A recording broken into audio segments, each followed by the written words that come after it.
Adventist education, a safety essential.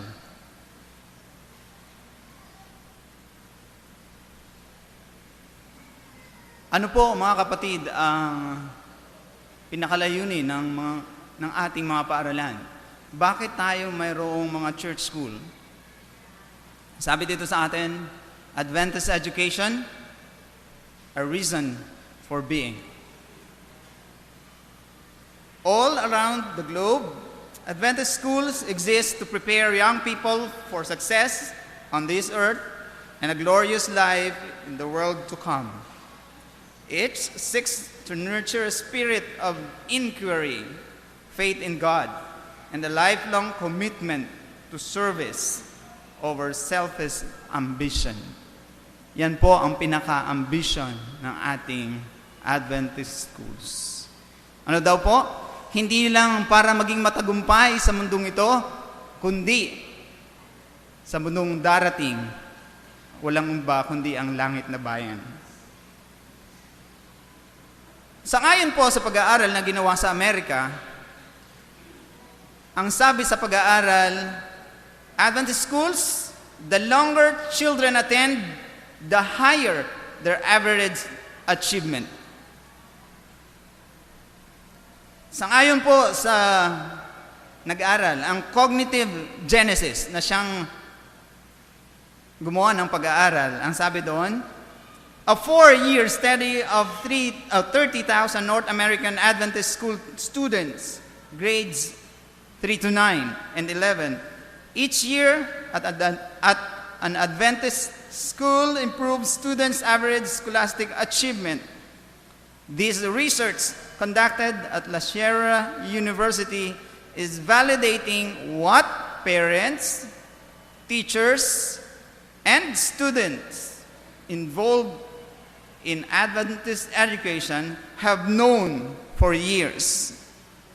Ano po yung kanilang napatunayan?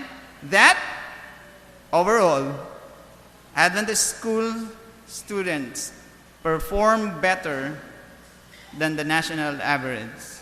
Nung pong ikinumpara ang performance ng mga mag-aaral na Adventista sa national average, nagpapatunay po na mas mataas ang achievement rate ng mga nag-aaral sa Adventistang paaralan.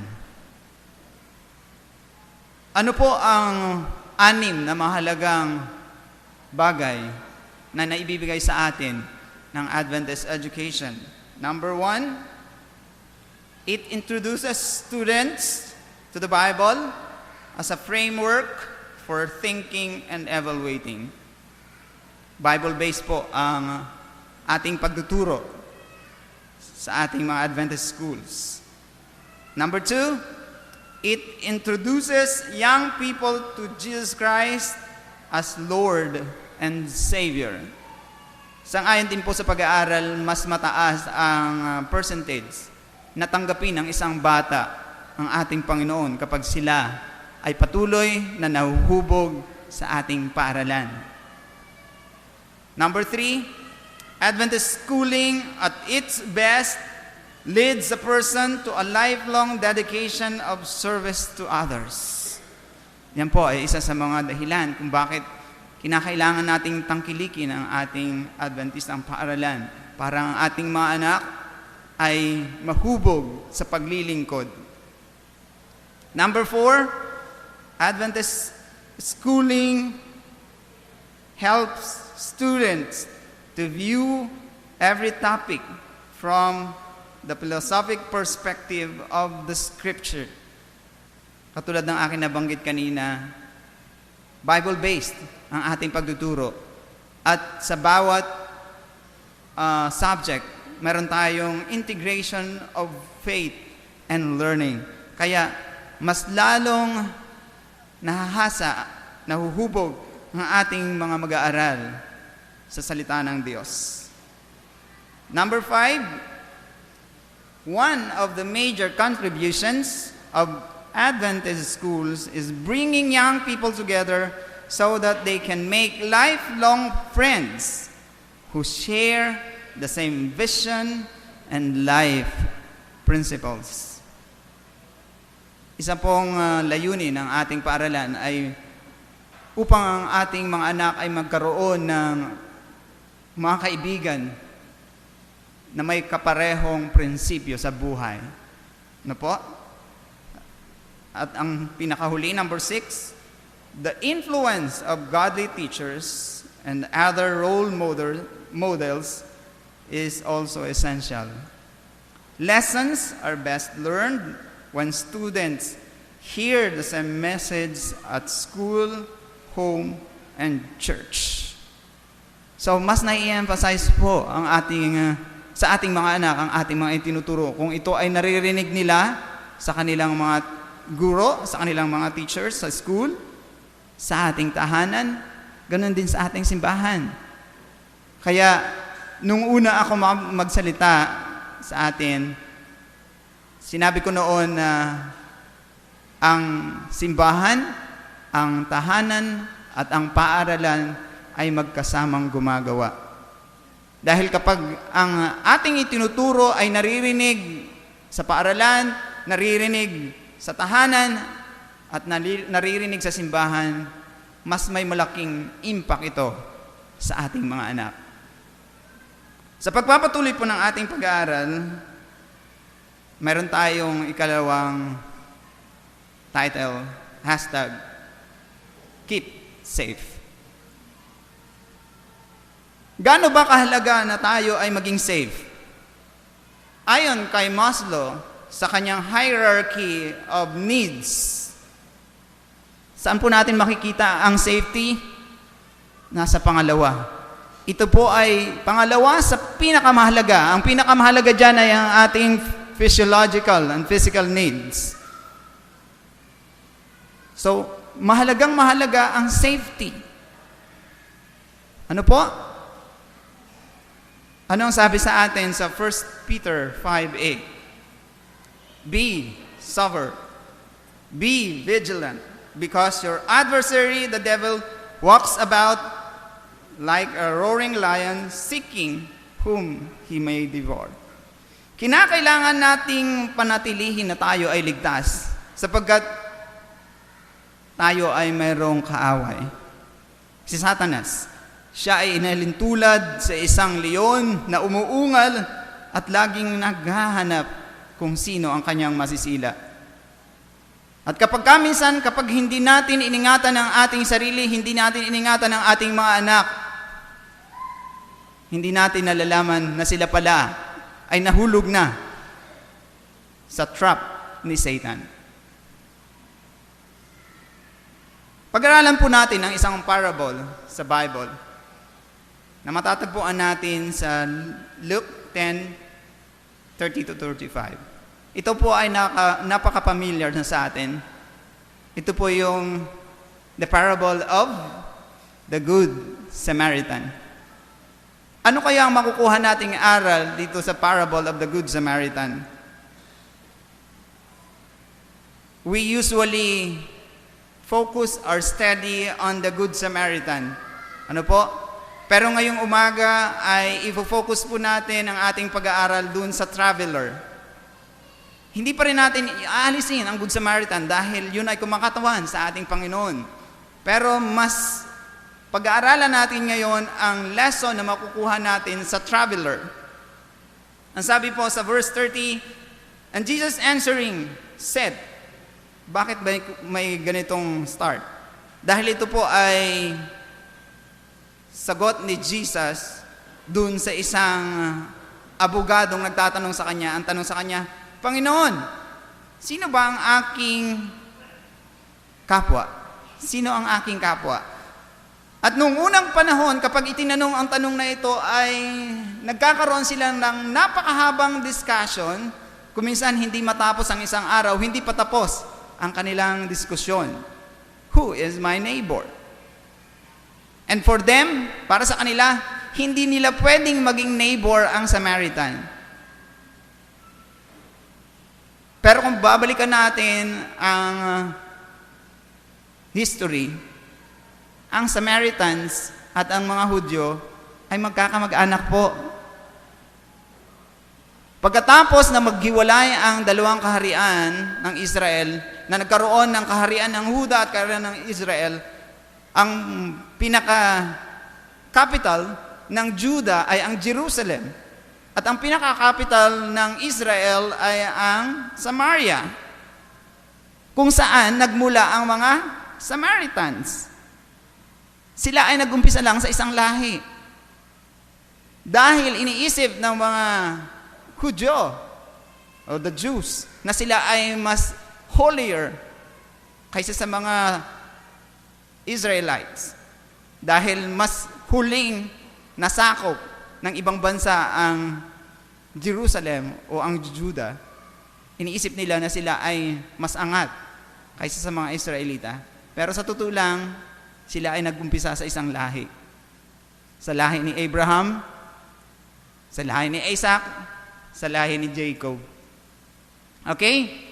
A certain man went down from Jerusalem to Jericho and fell among thieves, which stripped him of his raiment and wounded him and departed, leaving him half dead. 31. And by chance there came down a certain priest that way, and when he saw him, he passed by on the other side. 32.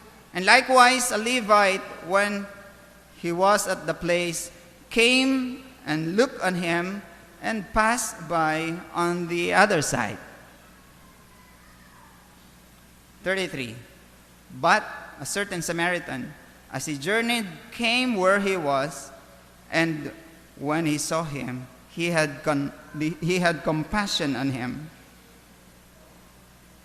34. And went to him and bound up his wounds, pouring in oil and wine, and set him on his own beast, and brought him to an inn, and took care of him. And on the morrow, in verse 35, when he departed, he took out 2 pence, and gave them to the host, and said unto him, Take care of him, and whatsoever thou spendest more, when I come again, I will repay thee. Pag-aralan po natin ang background nitong parable. Ano po ang background ng ating parable? Isa sa dapat nating maintindihan ay ang background ng dangerous road from Jerusalem to Jericho. Ang daan po mula Jerusalem papuntang Jericho ay napaka-mapanganib.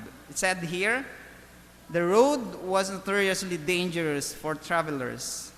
It was perfectly suited for bandits and robbers. Kung kaya nga, para bang kapag ikaw ay naglakbay na nag-iisa mula sa Jerusalem papuntang Jericho noong unang panahon, talagang dapat isipin mo na may susungin kang panganib. Number 2, Jerusalem is located 2,350 feet above sea level, and Jericho is 1,300 feet. 1,300 feet below sea level. So kung ating ipag-add ang 2,300 at saka 1,300, ito po ay may total na 3,600 feet. Na mula dun sa 3,600 feet na yon, magta-travel ka lang ng 20 miles. Ibig sabihin, there will be a lot of sharp turns, dips, and narrow passes. Na ito ay nagiging excellent place for the bandits and robbers. Ikatlo po, the limestone caves through this area provided hideouts for the bandits. And it was almost impossible for them to be trapped because they have lots of ways to escape. So yung mga kuweba doon, ang mga limestone, yun ang nagiging dahilan kung bakit napakahirap sa kanila nahulihin. Number 4, even in the time of Jesus, this road was called the Red or Bloody Way or simply, bloody past. Na napakaraming mga incident na inireklamo sa government. Sang-ayon sa aking pag-aaral, even 177 AD, no? Napakatagal bago nila na-solve talaga yung problem dun sa daan mula sa Jerusalem papuntang Jericho. Sino-sino ang mga characters sa ating story? 1, the traveler. Alam natin na itong traveler na ito, sang-ayon sa ating talata, ay naglakbay mula sa Jerusalem papuntang Jericho. Yan. Ang manlalakbay na ito ay isang karaniwang mamamayan na wala namang dala. Wala siyang kayamanang dala. Kahit na wala siyang kayamanang dala, hindi pa rin naging safe sa kanya ang kanyang paglalakbay. Bakit nga ba naglakbay ang isang Hudyong ito? Sabi ng mga commentaries, naglakbay siya dahil naghahanap ng isang mas magandang buhay. Maaring naglakbay din siya dahil gusto niyang maranasan ang kasiyahang ibinibigay ng Jericho na wala sa Jerusalem. Pangalawa, ang mga bandits, ang mga magnanakaw. Okay, anong ginawa sa kanya na magnanakaw? Kinuha ang kanyang pera, binugbog siya, at iniwanang halos patay na. Ano po? Nang siya ay iwanan, he was half dead. Halos patay na. Pangatlo, the priest, Pariseo. Ang sabi ng commentary, noong unang panahon, mayroong 24 courses ang mga Pariseo. No, hinati nila sa 24 courses. At isa sa kanilang gawain ay ang pumunta sa ibang templo. Dahil ang Jericho ay isa sa dapat nilang pagserbisyuhan, ang Pariseyong ito ay maaring nanggaling sa kanyang paglilingkod sa simbahan. Subalit anong kanyang ginawa? Nang siya ay dumaan kung saan nangyari ang pambubugbog, pagnanakaw, siya ay naghanap ng ibang daan. Ano po? Ang sabi dito, who passed by, or he passed by the other side. Ikatlo, the Levite. Levita. No? Sa totoo lang, ang Levita ay isa ring manggagawa ng simbahan. Ano? Ano yung pagkakaiba ng Levita sa Pariseo? Itong Levita, nung siya ay dumaan, nilapitan niya. Tiningnan niya kung ano ang nangyari doon sa manlalakbay. Pagkatapos niyang lapitan, pagkatapos niyang tingnan, mayroon ba siyang ginawa? Wala rin siyang ginawa. Ang sabi ko nga, pwede silang tawaging mga wapak. Ano yung mga wapak? Walang pakialam. Sila ang mga walang pakialam. Nakakita na ng isang taong nangangailangan ng tulong, subalit mas pinili pa nilang huwag makialam. No? Ang sabi dito sa English, he saw no sense in getting involved. Okay? Ika-4, the Samaritan. Galit na galit ang mga Hudyo sa mga Samaritano. At napaka-imposible sa isang Hudyo na humingi ng tulong sa isang Samaritano. No? Bakit po? Katulad ng aking nabanggit kanina, iniisip ng mga Hudyo na sila ay mas magagaling, mas mataas na uri ng mga nilalang. Sa mga pag-aaral ng Biblia, ang mga Hudyo ay nag-iisipan na ang mga Samaritans ay katulad ng mga aso. Natatandaan niyo po ba yung isang kwento na kung saan humingi ng tulong ang isang babae kay Jesus at ang sabi ni Jesus, ako ay naparito para sa mga Hudyo. Tama ba na ibigay ko ang pagkain para sa aking mga anak sa aso? Pero ang sabi ng Samaritan woman, even dogs eat from the crumbs of their master's table. No? Subalit, ano ang ginawa ng Hudyong ito, ay ng Samaritanong ito, nang siya ay makarating sa lugar na pinangyarihan ng aksidente? Anong ginawa niya? He came and looked on the man. He had compassion. Ano pa po ang kanyang ginawa?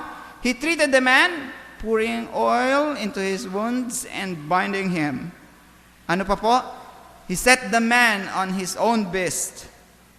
He took him to an inn, made sure that the man is well cared, and left the host a sum sufficient for immediate care, and said, if it takes more, I will pay. Yan ang sabi niya.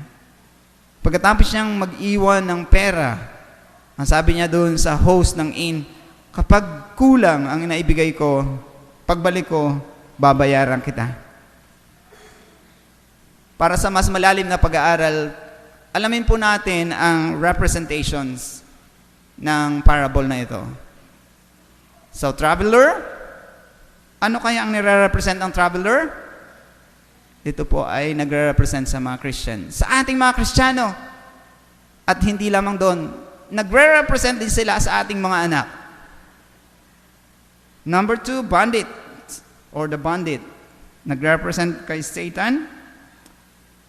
Ang priest at ang Levite, nagre-represent sa mga unconcerned Christian, sa mga hindi nakikialam.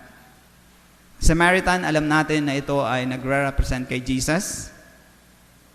Ang oil na ginamit para gumaling ang sugat ay nagre-represent sa Holy Spirit. Ang Jerusalem ay nagre-represent sa ating church, sa ating school. At ang Jericho ay nagre-represent sa mundo ng kasalanan. So, pag-aralan natin. So, yan ang mga representations, no, ng ating parable. So, bigyan natin ng application. Sa pagbibigay ng ating application, nandito ang proposition. Proposition number 1, there are dangers on the way from Jerusalem to Jericho. Marami pong panganib kapag tayo ay naglakbay mula sa Jerusalem papuntang Jericho. There are many dangers in leaving the church. Tayo ay nasa Jerusalem na. Subalit may mga panahon na iniisip nating pumunta sa Jericho. Na tayo ay nandito na sa Adventist Church, minsan iniisip nating danasin ang mundo. Subalit mga kapatid, dapat nating tandaan na maraming panganib kapag sinubukan pa nating pumunta sa Jericho. Ganon din, bilang guro at bilang principal ng ating paaralan, pwede rin nating sabihin na may mga panganib kapag ang ating mga anak ay hindi natin dinadala sa ating paaralang iglesia, sa ating church school. Iniisip natin kapag minsan na ang laki ng gastos. Malaki ang babayaran natin kapag tayo ay nagpaaral sa paaralang Adventista. Pero mga kapatid, kung ito ay ilalapit natin sa ating Panginoon, ang Panginoon ang tutulong sa atin para i-provide ang ating mga pangangailangan. Ano po? Kaya nilagay ko dito, there are dangers in allowing our children to explore the world. At ito ay mangyayari kapag ang ating mga anak ay hindi natin dinadala sa paaralang Adventista. Pangalawa, bandits have positioned themselves on the way and are ready to attack travelers. Kapag tayo ay umalis ng iglesia at sinubukan nating danasin ang buhay sa mundo, nandyan agad, nakaabang si Satanas. Napakalungkot isipin na kapag minsan may mga kapatid tayo na gustong lumabas ng iglesia at sila ay naabutan ng close of probation o nalagutan ang hininga na wala sa loob ng iglesia. Dahil kapag tayo lumabas ng iglesia, ano ang sabi? Dangers are there. Satan is ready to attack us and sometimes will leave us half dead. Mabuti kapag half dead lang. Ay kung iniwang patay, wala na tayong pag-asa pa. Ano po? Kaya isipin natin mga kapatid, tayo ay nasa Jerusalem na. Ang ating iglesia, ang ating place of refuge.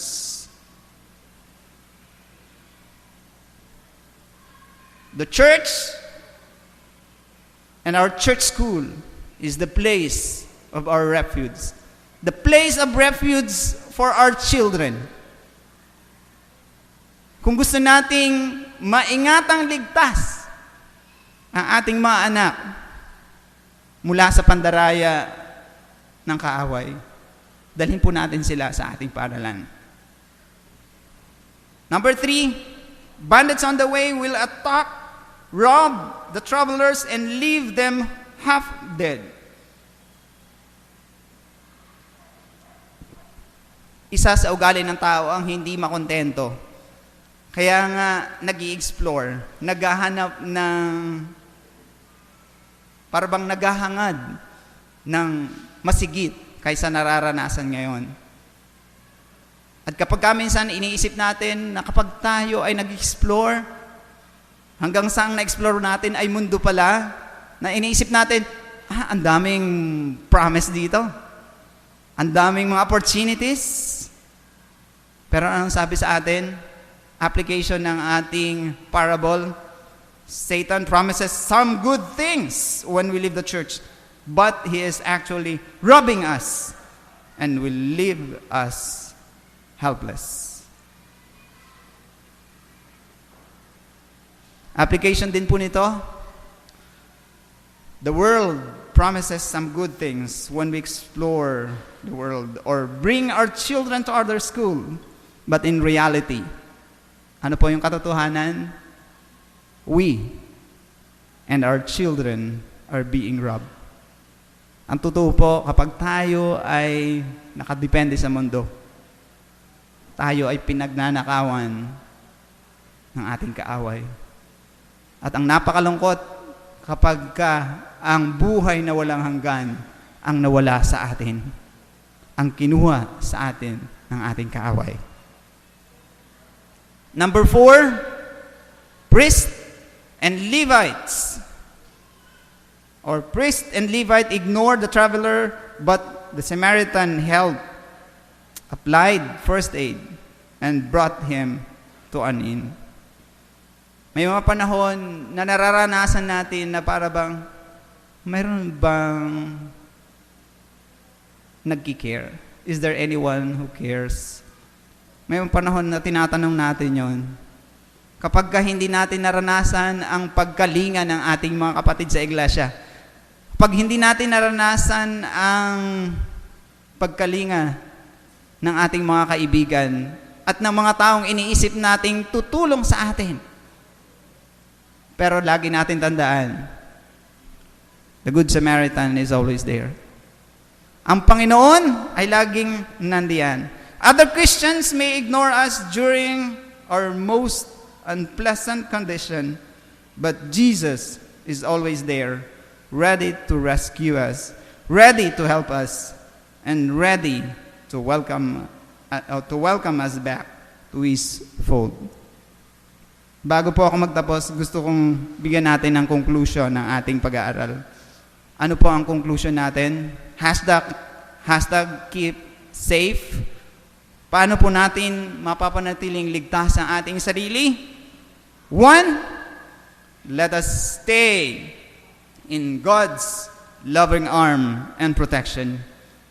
manatili po tayo sa mapagkandiling kamay ng ating Panginoon. Mararanasan lamang natin yon kapag tayo ay nanatili sa ating iglesia. Pag hindi na natin isipin pang lumabas. Let us stay in God's loving arms and protection. Pangalawa po, choose Adventist education and dare not to leave God's church. Kung gusto nating tayo ay laging ligtas, alam niyo po, ang Adventist education is really a matter of choice. Pag pinili natin yan, kahit iniisip natin kapag minsan, saan tayo kukuha ng pera? Isipin natin, ilapit natin sa ating Panginoon, and God will provide. God will provide. So gusto ko pong ulitin ang pangalawang conclusion. Choose Adventist education because our school is our place of refuge, our city of refuge for our children, and dare not to leave God's church. Ang pinakahuli, God is always there for us in whatever circumstances we are in. Gusto ko pong i-share sa inyo ang isang tula na ang pamagat ay, I am here for you. Isipin natin na ang ating Panginoon ang nangungusap sa atin sa tulang ito. Sabi ng Panginoon, do not ever feel alone. Because I am here for you. You may not see me, you may not hear me, not touch me, but I am here for you. If you call me in your deepest distress, I'll be there for you. If you think of me in these moments, I'm there for you. I may not be in your sight. Trust me. I am looking for a path to your heart. And to end, sana ang ating maging promise sa ating Panginoon ay ang promise ni King David sa Psalm 23 verse 6. Surely goodness and mercy shall follow me all the days of my life. Ano pong dapat nating maging promise? And I will dwell in the house of the Lord forever. This is my prayer. Amen.